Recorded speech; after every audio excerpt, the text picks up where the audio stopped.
Hi, today we're here in Grayling and we are here to meet the General Manager of Asylum Seekers Support Trust. It's a surprise visit. Let's go in and see what he's been doing.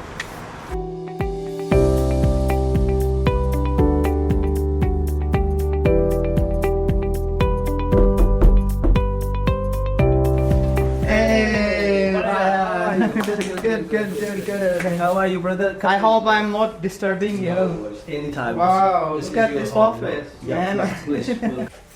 Thank you, brother, for letting me in. I know that you're a very busy man, but I caught you off guard and I want to have a genuine conversation with you today. Our pleasure being here, but today it will cost you, and it will cost you a cup of tea. Cup of tea. I'll make a nice tea with honey. A nice tea with honey.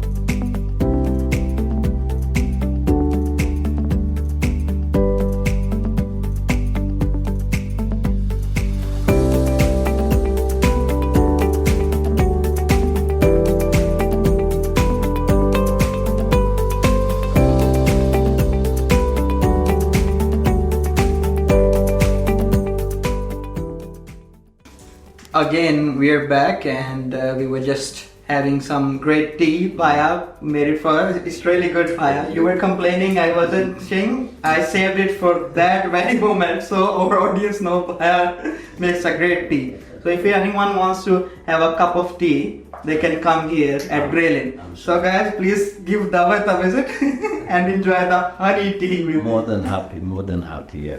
So, as you guys already know that this is our first show. This is a very unconventional way of we're recording it. We're just jumping to his office and hijacking whatever he was doing, and he was so kind enough giving us his time. So as you already know our guest already, and he's Dawit Arshak, and welcome to the very first episode of Beyond Border, Voice of Asylum Seeker. Welcome to our show. Thank you to the voice of Asylum Seeker. I love it. Yeah, but thank you, brother. I would like to ask you, for our listener, just tell us a little bit about yourself and your background. Who are you? Thank you, first of all, for coming all the way to our office. And my name is Dawit Arshak. I'm an Ethiopian. I'm a refugee since 1984. And I'm a father of 5 and husband of 1 wife. And I lived in New Zealand since 1998. And I came to New Zealand under the Kusa refugee program. Okay, thank you for that. And I believe you were an asylum seeker once. Is that true? Yeah, well, just I've tried a few times to escape from my countries in early 83 and 84, and especially one of the first attempt to go to Djibouti, and my right was just taken away. I've been detained for 6 weeks and deported back to my countries forcibly. How old were you when you were detained? I was heading to 20. I was 19. Just a teenager? Well, yeah, just my country's 19 is very young. So what age did you leave your country? Yeah, 19. And you were 19? Yeah. What makes you left your country at a very young age? Well, when I was very young, I've been participating in politics, and I can say that I've been recruited as a young age, just without having, well understanding of everything. So when I was recruited, I was 12. And in that time, my role within the party is just recruiting other kids and generating income by selling cigarettes in a sports field and somewhere anywhere. And also, groups like me, the young one, part of our role is to distribute pamphlets and even writing slogans on the walls everywhere. Yeah.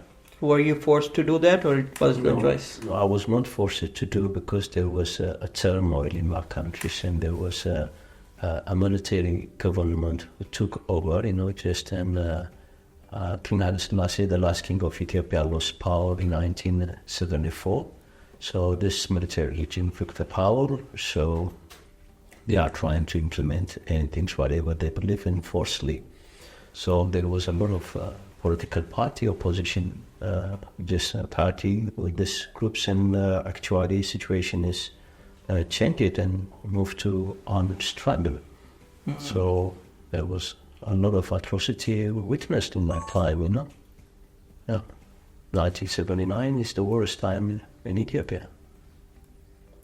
So you left in 1979? Was it? 1979 is just the worst part of, just in our histories, some they considered it as a civil war. We lost many people, and publicly people been executed in front of their parents, and many people's been arrested. And so, when I was arrested, I was 13.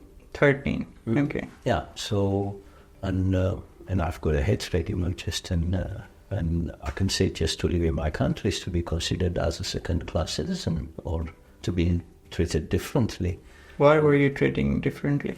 Oh, well, in African politics, if you are, there's no option, just to oppose. You have to agree, or else you have to be eliminated. And in reality, you can't be neutral. And maybe the only things what you can do is just live like ostrich, ostrich hiding a head in the sand. Yeah. Yeah, just keep ignoring as if nothing happened or nothing around you. And but in 1983 I was forced to join the army, and then I signed the document. And were you just 16 or 17? No, 83 I was 19. 19, okay. Yeah, when I was forced to sign a document to join in the army, and that's the time for me just to take quick action. So, yeah, I tried to Djibouti deported me back, and so I've been hiding myself outside, just my town, and then the journey is changed from... So did you apply asylum in Djibouti? Djibouti, I've been interviewed by UNHCR, and Why would they deport you? Well, that is something... That's against 1951 Act. Yes. What? Okay. Yeah, and that's it. Just first of all, maybe just this is most of us would suspect that there was a lot of refugees in Djibouti at the time there. But at the same time, there was a lot of action by the Djibouti government is deporting refugees without processing anything. It's like a random government action they do. But for us, it's after crossing the borders. And I remember the place called Holhob that was being captured. It was sent back to Alisabeth. In Alisabeth police station, we've been there for 5 weeks. And then they took us back to the border military camp area called Galile. And we've been there for 1 week. It's badly treated there. And then later we've been deported back, just by the train. And I remember you were telling about you were the only survivor who jumped off the train. Yeah, 4 of us, we jumped together, just because there was a smugglers, those who are smuggling some, let's say, clothes, perfumes, jewelry. They smuggle from Djibouti to Ethiopia because Djibouti is a small country, it's just most part of Red Sea, coast. There is a lot of items are coming from many countries, so the Ethiopian merchant, even the Djiboutians, they smuggle through the border, and so those are jumping from the train and to rescue their items. So we have seen them, and so we have to follow them to rescue our life. So we jumped. 4 of us, we ran to the village, and I was lucky. I can say, well, I don't know, luck, or maybe God want to protect me. So I met one old lady, and she took me, she fed me. Sorry, just to stop you there. I know that you've seen a lot of death in your life, and especially at a young age, when total 4 or 5 of you were jumping, including you. from the prison with four of us. Four of us. Yeah. And then having to be only survivor. And at that time. So how do you cope with those people that just an hour ago or just a few minutes ago were walking with you, and now they're all dead? And escaping from that, what mental toll that it took on you at that time? Okay, just first of all, to take you back, four of us, we jammed the train, and I am the only one who's been supported by this lady to not to be captured. 3 of them been arrested. Out of 3 of them, 2 of them are the one who lost their life, but the other one, the third one, I met him after a long time in Khartoum, Sudan. So this is something, I don't know, just as something common in a human life, just a built of survival. Yeah, survival is great. Yes, you ask, just yourself, why me? Why not the others, So there's no answer, nobody can answer, but still, you live with that. Yeah. Try to learn to live with it. Okay, and what about that lady who took you in? Oh, she's an older lady. She's a local who lives in that area. And yes, she fed me, and then she kept me for a while until the train checks, and then she called someone. She almost given an order, to take me to put me in a train. Right. And so, yes, as an order, just he followed that young man, he put me in a train. So I retrieved back to Dawit. And so after a week time staying in Dawit, I went back to Nazareth. That's where my grandma lives, and I stayed with her and I found out another, plan to go to the north side. This is from east. Now I'm going to the north. Which country is on the north? Just the north side of Ethiopia, just that heading to Sudan. Sudan, so, okay. Yeah. So there was only one Sudan. In that time, yes. Yeah. So. And my cousins and my friends around in our suburbs, so we planned together. So we work 11 days. 11 days? 11 days to work. Wow. And I believe the way was not kind to you. What? Mountain. So that was not a walk, that's a hike.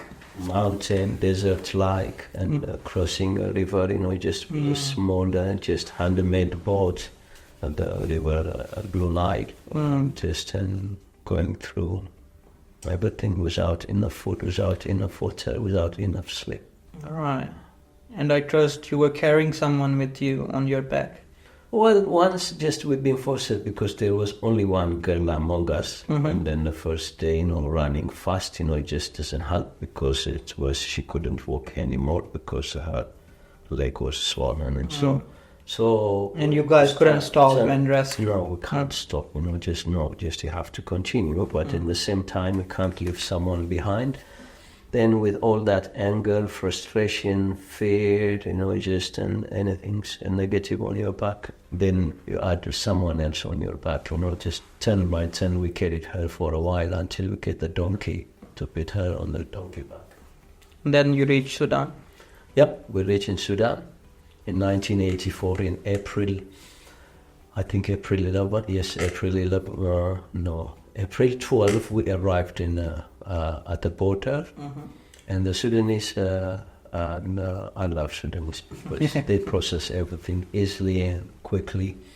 So 3 days we've been kept under the security compound in a small town, in the border town called Tyre. Tyre? Yes. So after 3 days, we've been transferred to Kuba. It's a refugee camp there. We've been given a tent, and we have to line up twice a day to get a meal.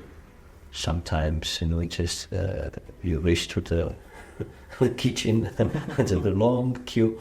So they will tell you, we ran out of bread and then we have got sauce. They say, give us the sauce. It's like a soup. We've been taking a sauce. And some the refugees, they laugh at us, just, those they are drinking sauce, like soup, but no, not beer. Yeah. Yeah, so we built in Kuba for around 2 months. Then we moved to Good Harif, once if you left a refugee camp in Sudan, the beauty of just their approach, you will be considered as a urban refugee. Okay. As far as you have the refugee card, Right. you can work, can do. There's nothing just Okay. you can get from the system. Right. Yeah, so that's a freedom for us. That's really good. That's because especially if you're on a different country and you're not allowed to work, and you're not allowed to, but not in Sudan. Sudanese people, they are lovely. They offered us a job, we work. If we don't have a job, just we go, even we'll ask them the money, they will give us money to pay for our rent, for our food. They have a culture, they call it Etfaddal. Etfaddal means like welcome. okay. It's like haramai or something similar. Then when they eat, the Sudanese people, the beauty in that time, 1984, actually, people, they are eating outside. They put a table or the mat outside, they are eating. When you pass by, you say, Etfaddal. And then you eat it. Oh, no, so lovely people. Right. And how long have you stayed in Sudan? I lived in Sudan 14 years by choice. By choice. When you choice. say by choice, what does it mean? I choose to stay there because every single day I was hoping things would be changed and I'll go back home. So even 3 times I crossed the border and without any formal documents, and so to visit the country, to visit my peoples and the situation. So there was no any change. So around 1998. And I picked up by, just New Zealand and United Nations. So how the process is like of being resettled to while you're being in Sudan? Well, you have there is interview process. You have to be interviewed, and after that, and then the flight can be arranged. And we don't know anything. After that, after the interview. And so flight in arranged, it is displayed by UNHCR. There is a board, you can go and check when your name is listed there. You have to prepare for the day. And the funny things, many people, they think that's the misery ended there. But actually, it's continuous. Need to cut you there. It's really interesting conversation that we're having. Stay tuned, guys. We'll be back with a short break. Let's continue our journey back in Khartoum, Sudan. Khartoum. Yes. Thank you. Khartoum. Khartoum, Khartoum it is. And I won't hold you long, and we want to hear your journey from Khartoum to Auckland. Yeah. Well, and the last day, just leaving Khartoum is a little bit dramatic, and many traumatic, maybe. Yeah, because you are, just among all those refugees who live together for long, and now a chance is given for you and to go somewhere else for just a settlement. So you will have a split, feeling, to some extent. You are happy to go somewhere else where you can raise your kids without a fear of any domination or condemnation, and then just to live a life in fullness. And at the same time, also you are leaving many behind, and you don't know if you can see them again or not. So that was the spirit feeling. And like a bittersweet. Separation, yes, separation is the worst. And refugees just will never, just overcome this, just separation is in every steps, Yeah, so, like, I've got a question, like, when you're settled somewhere for 14 years and you start feeling like a home in that country. I know it's not the perfect home that, but still 14 years is a long time. And also the other thing is that you're close to your home as well. You can just jump and visit your family and come back. So you still get a little bit of sense of home feeling. And what kind of environment and what kind of feeling staying there for 14 years and how it is different from Ethiopia? Yes, Paya. Well, and I really enjoyed life in Sudan. I can say that, the first things, just I'm not alone. I really enjoyed living among the Sudanese people there. And first of all, there was many Ethiopian refugees, lived in Sudan at the time. So, and we start to learn, just how to live, just as together and supporting one another. So we've been sharing everything, almost everything, for example, let's say you wash your clothes and you hang it at night time because for the day, you have to go to work. When you go early in the morning, when you wake up, you are not checking, just your shirt or your pants. You check which one is dry. Right. Yes, nobody can claim anything. It's mine, So we live.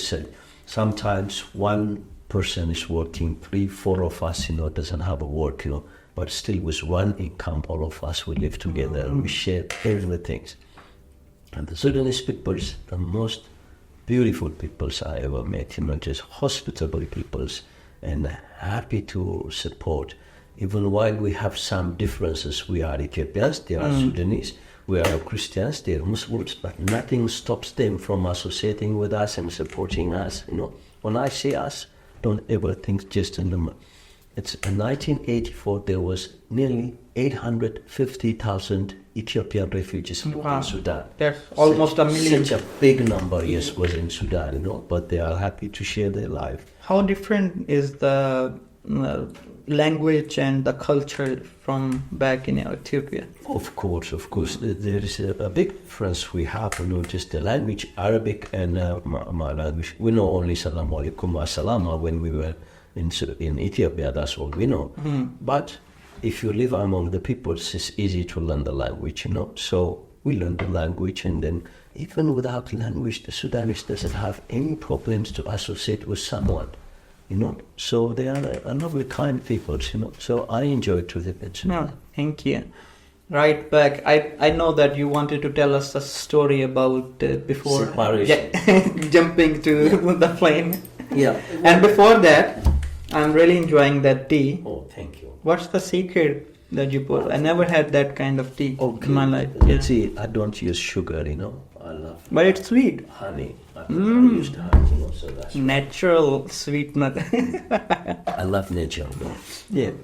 So, and back to separation. Separation is something, just for, difficult for any mankind, to carry, Yeah. So I remember on the last day at the airport, the Khartoum airport is full of peoples, the Ethiopian refugees there, just to say goodbye to us. We are nearly 110 or 111 Ethiopians are coming from Khartoum, including kids, to New Zealand. So, and the airport is full of our people, and then you can see tears, just and sometimes just laughter, we talk, and so it was very hard to separate. And I remember, while I was at the airport, my heart is pumping, because I want to say goodbye to someone who lives in Omdurman, because the airport from Omdurman is just a quite good drive around, maybe 20 minutes to half an hour if there's no traffic. Then I can't, just go, and I ran to my friends and I said, give me your key. And then he said, why? I want to go quickly to say goodbye to Sam. I said, and I lost a minute. He said, no, I can't. Mm-hmm. He gave me his car key, and I jammed in the car because we've been working the same place to Blue Sky Limousine companies. So he gave me his car, and then I jammed. And then I'm lucky to return back before, just the boarding time. Wow. But my wife and kids is the last one who've been out, everybody was, just in processed in. Right. So just been frustrating. My friend, he said, is he coming or not? So I arrived, so I remember. That would have been like pressureless, because you were out, but especially for your wife and kids, they were... Well, frustration for my wife. Yeah. My kids doesn't think much, because they are very young. My baby was nearly 6, and the girl is 1. And so, but for me, is what makes me to take such a risk. Yeah. All about is a fear of separation, because you don't know if you can meet that person again or not. Right. Yeah. So when we came to New Zealand, the flight was nice, just because as a group of people in one aircraft, it's beautiful. When we land in Egypt, the other refugees who are coming from Nairobi, Kenya, just we met together, and almost the aircraft is full of refugees. When we arrived in Auckland, so we've been taken to Mangere. Mangere is our first home, and it's beautiful, Mangere. Just there was no fence, Mangere, and what year was it? 1998 in March. 26 years Yes, ago. March 16 when we arrived there. The locals, they used to come and play soccer with us. Okay. And then we make evening time around 5 o'clock, we make coffee outside, and everyone is welcome to sit and talk. It was beautiful. There was no fence in Mangere. What was it like? Now I know that it's fenced, very high tech building. You got all the amenities, just like you're living in a hotel. You got served 3 meals a day. Well, if we are talking about the building standard, yes, well, this is the current, the Mangere Refugee Center is beautiful, and latest buildings, the facility is amazing, Yeah. Yeah, but as for me, just the previous one, and because I've been there maybe, and I love the previous one, the old one. The reason is there was no fence. I don't like fence in my life. I don't like order in my life. And I don't like war in my life, because it will separate you from other being. So when I came to New Zealand, in Mangere, there was no fence. I was so happy. The King's College kids, they used to come to play with us. Right. Yes. And the local people there, people just in the areas, they can walk in. It was beautiful connection for me, but now I can see it's a separation. Yeah, now even if you're family members there, you can't go without an appointment. What? Yeah, I like the previous one, but still, What do you think that they've changed the setting? Is there any incident happened during that time, or was it a security threat, or? Well, it's just who's going to threat us? Just we are, just an Safe country. refugees. We came with nothing, just and then just all what we need is support, love, and kindness, and acceptance. All that is just who's going to threaten us? We don't have anything to be threatened for, Yeah, so there was no threat. I don't know. Maybe just because of the standard. Yes, and the standard of the buildings is very high now. It's very good quality buildings, and so. Yeah, but as for me. And it reminds me, just a prison for me. It reminds me just being locked, being separated. So I love that. Right. So that was the story of Mr. Dawit Arshak, the chutney. Now we want to hear coming to New Zealand and becoming a general manager of Asylum Seekers Support Trust. Welcome back to the show. I'm still enjoying Dawit Kappa. My friend Dawit made us be hijacked his office today, and we're gonna find out about corporate Dawit's story. So we know who Dawit were as an asylum seeker, who was as a refugee, I believe still is, but we want to dive into a different version of Dawit. So tell us, Maya, how was your journey from being a refugee at the Mangere Refugee Resettlement Center and becoming on general manager of Asylum Seekers Support Trust? Well, and I believe that, just, and this is personally, I believe that, just, and I have a responsibilities, and I have a moral obligation, and just to contribute. So, and while I was in Sudan, and we lived together, we support one another. So when I came to New Zealand, also the same pattern continued, just while I was in Mangere, and I was helping just to sort the language translation, so, and... when did you start that translation? work? Oh, just voluntarily, just let's say after 5 o'clock, and just in a Mangri center, if the fire engine comes, or if ambulance comes, or if the police cut for any reason, or if the someone from the kitchen, the cook, they want to talk to someone, so I jump in to help, for those who don't speak the language. So when I moved in the communities, I've been contacted and called, out to participate in, and RMS at the time, Refugee Migrant Service, was the one who was doing the settlement program. And when they called me for any just the support, I'm happy to do on volunteer levels, and I do.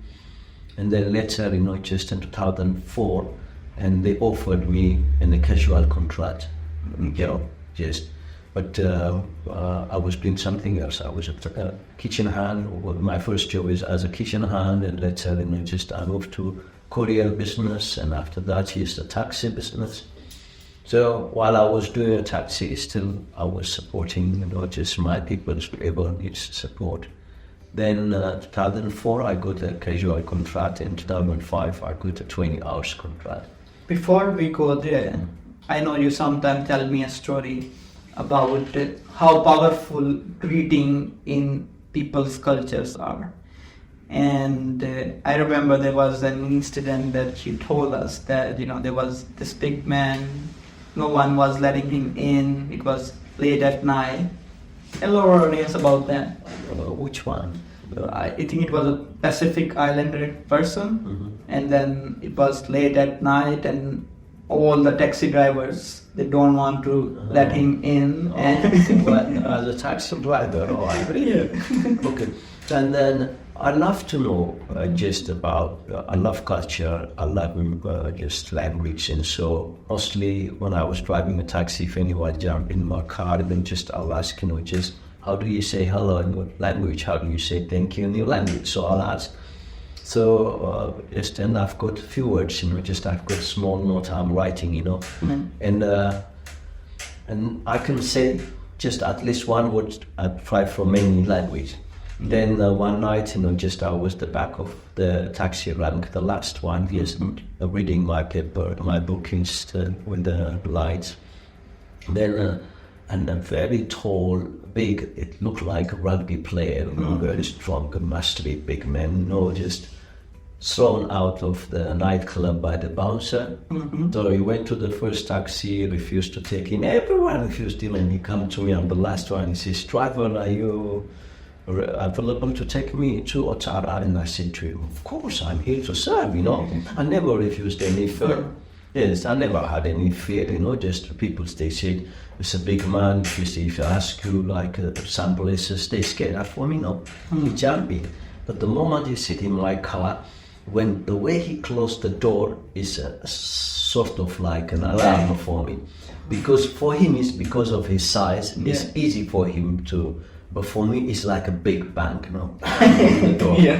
So, and before I start my engine, and I turned to him and I said to him, and he said, what? You speak my language? And I said to him, I'm a black Samoan. And he laughed, he laughed, he said, oh my God. So since the city with this to Otara, and he was telling me about, Samoa and so, and then I was telling him about Africa. We've been talking, communicating at human level, And then by the time I reached to his home, and he said to me, driver, you make my night. My friends are still enjoying in the nightclub. I've done nothing wrong. It's a little bit of just misunderstanding. They told I'm aggressive. They put me out. And all your friends, taxi drivers, they refused to give me a ride. And then not only a ride, you changed my mindset, your communication with him. He was so happy. And so he gave me even a tip, that was more than enough for the dinner. I think people a lot of the time says that you need to learn a language, but there is a human language that I believe you mastered it, and connecting through them, getting through them is not everyone's cup of tea. Let me tell you just what Nelson Mandela have said. If you talk to someone with a common language, you are talking from mind to mind or intellectually. But if you are talking, communicating someone with his language, you are talking from heart to heart. Wow. So yes, I have to acknowledge, respect, and then just other language and culture also. That helps. It's like a bridge. I lived in Arabic in Sudan, just as a bridge. And New Zealand, even when you pick up this, I can tell you one thing also, what touched my heart, And so the first time when I had just this porphyry and just when we have a harmony, and the old man said, Haremai itself, Haremai. And as the big God who brought us a long time ago, the same God he brought you in Son Haremai. Haremai means welcome. That is a very strong statement for me. It's a very strong word. I don't know any countries in this planet Earth you go and the person, the landowner, just the people of the land to say to you, welcome as I can welcome. It's a great word. It remains in my heart. I have a great respect. Very strong word. Okay, that's interesting. So coming from a taxi driver, so you started working with RMS. It was RMS. I was 20 hours and the same time I drive my taxi. And in 2011, RMS at the time was rebranded as Refugee Service RTRO. They gave me a full-time offer and as a caseworker. Then so 2011 you started. 2011, yes. And when did you finish your social work degree? Okay, and I started 2012. Okay. Yes, while I was studying there, and so, and one of my committee members, she encouraged me to study, and so I applied. They accepted me. It was designed for the people who work in the social work sector without having qualification. So I have a great respect for Tiwananga also. The way how they design that programs, just evening class, and we have a weekend, in Homarai, we have and it's amazing for me to learn not about social work and about, just in general, it's about the countries, the journey of the peoples and so on. Then in 2012, we amalgamated with New Zealand Red Cross. So I continued just with Red Cross. And then... what was your role? Evolution is working in my life, I could say. Because when I started, I was called a cross-cultural worker. And later I moved on just senior cross-cultural worker. So later, when I got a full-time offer, I got just offer called case worker. And then after we amalgamated with the Red Cross, my job description is changed. And then I was called a senior cross-cultural worker in cultural advice. Okay. Yeah. So, and then later I've been changed to settlement lead. So different names comes up. So until, we lost the contract in Auckland when the Kota refugee program is just contracted. When was it? I think 2022, and went to Kaunchika. Then I got another role, just as navigator for convention refugee. At Red Cross? That one is not just working with SST.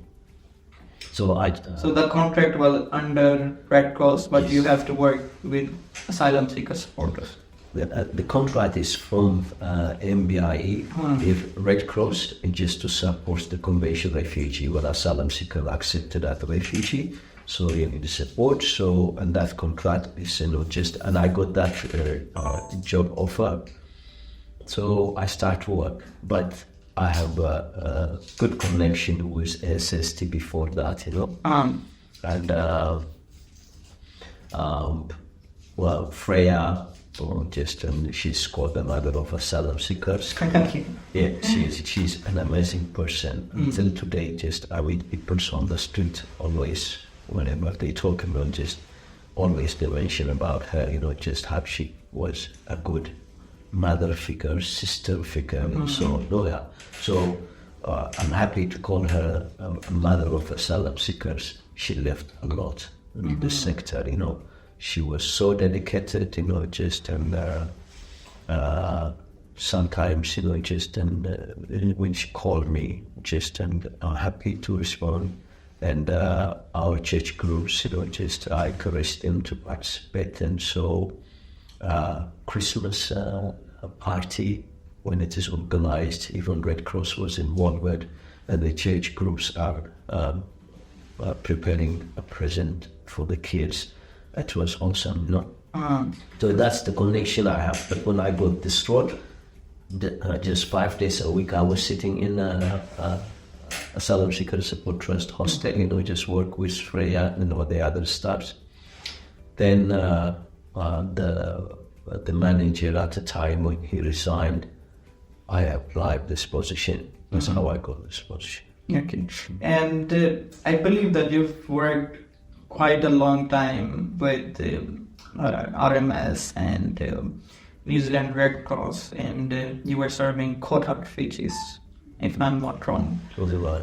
And moving from there, I know like a lot of people think that asylum seekers, refugees, quota refugees, convention refugees, they are all the same. I believe so many people believe that.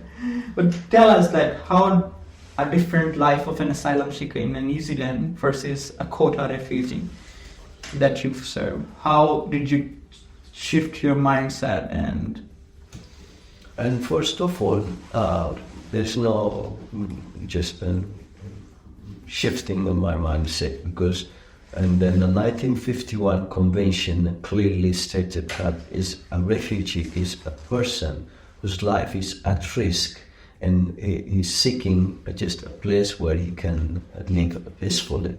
And so because of, you know, maybe his religion, it could be his ethnic groups, because of his political involvement, and because of his gender issues. And if life is not safe in his country of origin, and the person can go somewhere else. And so if anything happened in New Zealand, and the New Zealanders, they have a right to go in Australia or Fiji or Tonga to seek asylum. So seeking asylum is something legal the country signed for. So as for me, whoever left in this condition is a refugee, not only me, or it's not me. And the 1951 convention can just clearly state this one. So in this case, all are refugees. Yes, there is a process for people who claim asylum within the country, and so there is a process for the country to accept them as a refugee or not within the countries, you know, just to give them that status. So as for me, they are refugees, asylum seekers. Okay. So there is nothing, you know, just I can discriminate in between. Yes, but within the system in New Zealand, yes, there is a lot of discrimination. I can say discrimination, yes, because there is no self-entitlement. And asylum seekers are the one who receive the least, and there is a lot. But here it is, you know, just always I say to a public or whoever speak to me, and I said, and then it's not fair, it's not right, because the people who run away from a brutal regime, from oppressing, you know, just a system, and most of them, they witnessed, you know, just atrocity within their own family members. And then they have seen a lot. And they ran for a safety, for a protection, by trusting us to come to New Zealand. It's not fair to cause more, you know, trauma, more, you know, just damage to those peoples, you know, who trusted us. You know, so we can do much better. But New Zealand, the people of New Zealand, you know, just I told you, whenever you go, just to see, you see this word haramai, welcome. What is the meaning of haramai? I know it's welcoming, but what do you think the meaning should represent? And just welcoming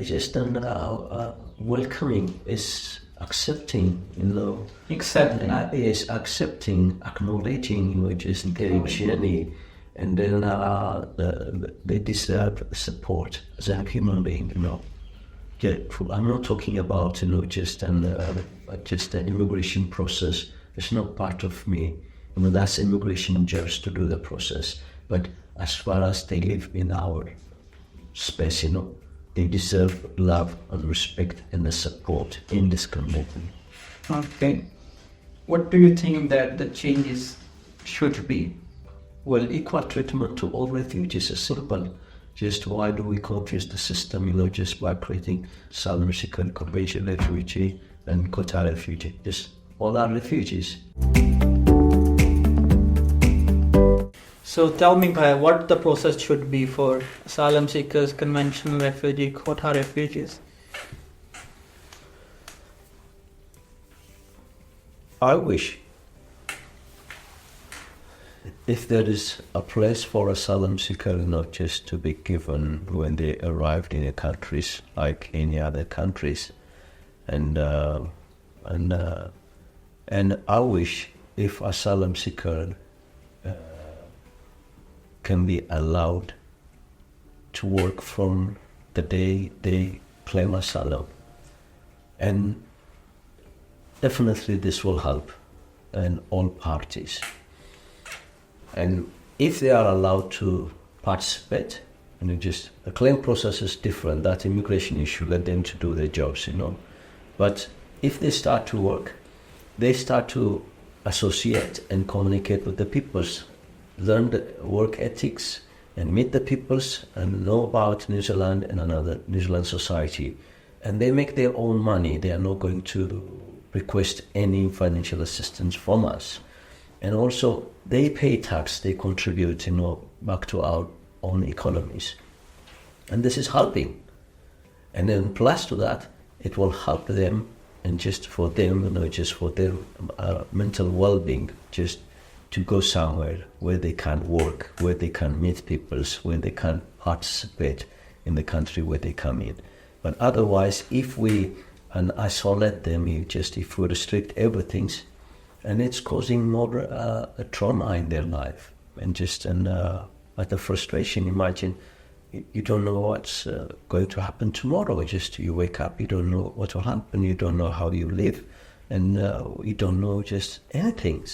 So this is totally difficult for a human being. Because they already have suffered where they were before, racially, religiously discriminated. And their life have already been torn apart, bit by bit. And coming to New Zealand with the hope that this is a safe haven for me, my life is going to change. The moment I land to this beautiful country we call Aotearoa, New Zealand. But there is a dark side, the life of an asylum seeker. And coping through all the hardship that you've been here. And once you came here, you feel like, no, your struggle is just about to start from here. Yeah, well, they don't come just to New Zealand, just randomly landed like a cloud or a hen, no. Because they heard about New Zealand, they have a very good reputation. Yes, New Zealand has a very good reputation, and a welcoming nation. So based on that concept, they come. So, and I believe that we have to meet that standard. We have to reflect. Which is Harimai. Yes, Harimai. Recently, I heard also statistics or research shows that New Zealand, one of the top countries regarding fair treatment? Fair treatment for refugee. Well, we have to meet that standard. We have to keep that standard. Let's treat all refugees equally. So one message that you want to give to our audience who are listening, they are future leaders sitting among us who are listening. They are future advocates there. So what message that you want to give them? Let's keep our promise, and let's keep our standard. Let's keep living based on that, just concept we have, RMI welcome, and to treat everyone equally with dignity, with respect. And let's allow them to participate within our societies. And there are skilled people are also sitting doing nothing.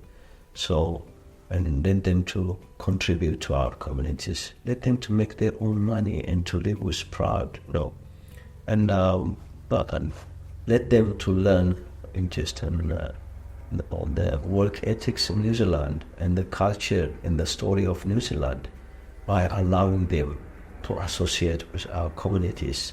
But if we restrict them, so they live in a room like a prisoner until the decision comes. So, and the country will benefit if the countries allow them to participate. Thank you. The message is loud and clear. Let them participate. Let them work for their well-being. Let them call Aotearoa New Zealand their home.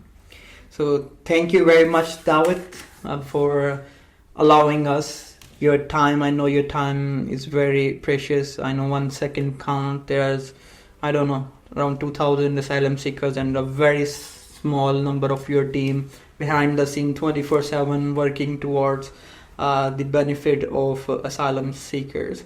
Thank you very much, audience, for joining us. Stay tuned, and we'll be right back next month. Same place, same channel. And before we sign out, we have a small request. We want you to support, like, share, and subscribe to our Facebook, Instagram, and YouTube channel. Goodbye, and thank you very much. Good job, Dawit. Yeah, thank you. Listen, for my audience, all I can say, if you want to support Asylum Seekers, support us.